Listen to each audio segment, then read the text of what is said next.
अरे चूहू चूहू हरी हरे निमिया पतैया मैया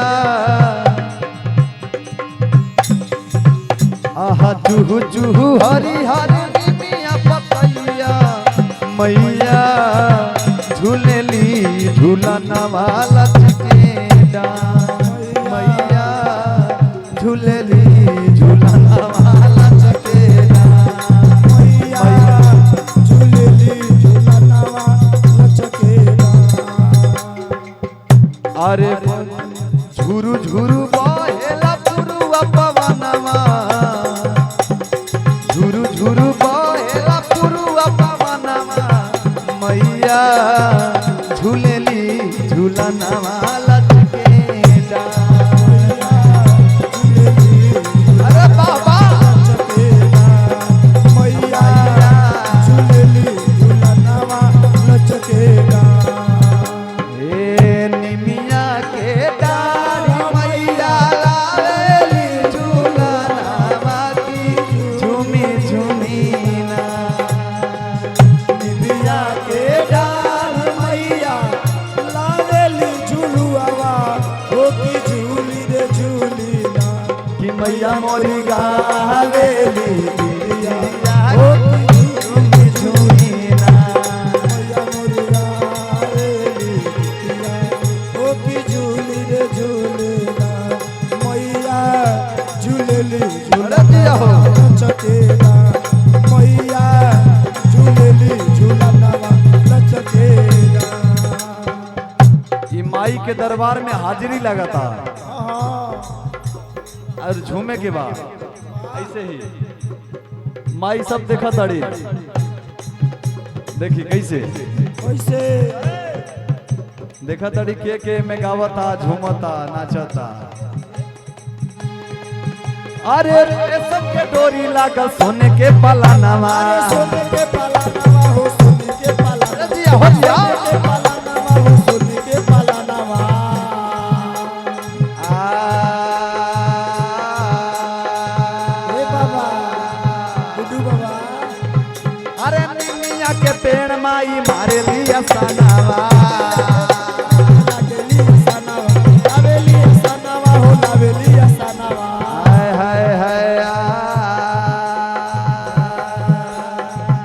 अरे रेशम के डोरी लागल सोने के पलानवा अरे सोने के पलानवा हो सोने के पलानवा हो सोने के पलानवा। अरे निमिया के पेड़ माई मारे लिया सनावा हो झूले लिया सनावा झूले लिया सनावा हो झूले लिया सनावा। अरे झूमी झूमी झूलुआ झूलावे भैरो भैया अरे झूमी झूमी झूलुआ झूलावे भैरो भैया मैया झूलेली झूलना वाला चिकेडा झूलेली झूलना वाला चिकेडा। ए भैया झूलेली झूलना वाला चिकेडा। देखिए चर्चा की तरफ से बहुत बहुत आशीर्वाद माई से प्रार्थना बा शुभकामना के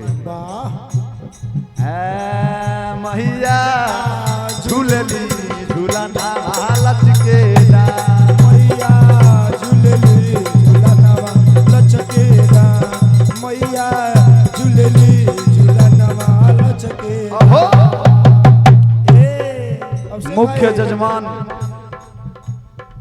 माननीय श्री अरविंद गुप्ता जी की ओर से 501 रुपए के पुरस्कार माई से प्रार्थना बा शुभकामना के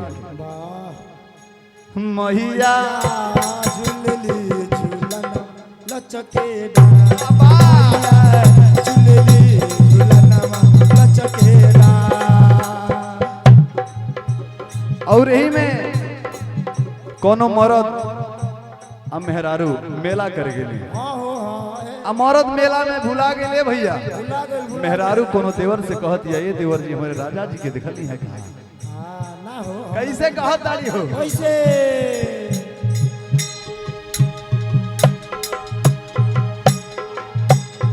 हमार सहिया समर का भुला गई रे हो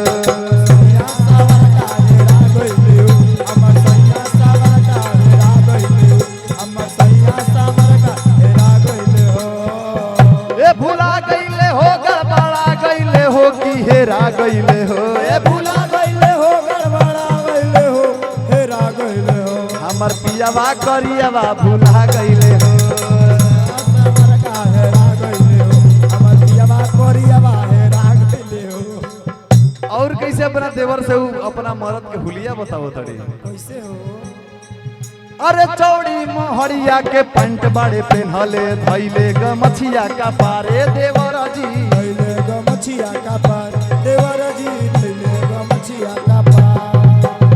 कहनी हाथ पकड़ ल तो हथवे ना पकड़ने ढेर अपना के होशियार बात रहे अरे काली हाथवा पकड़ी चल बलमु ना मनले बतिया हमारे देवर जी ना मनले बतिया हमार देवर जी ना मनले बतिया हमार।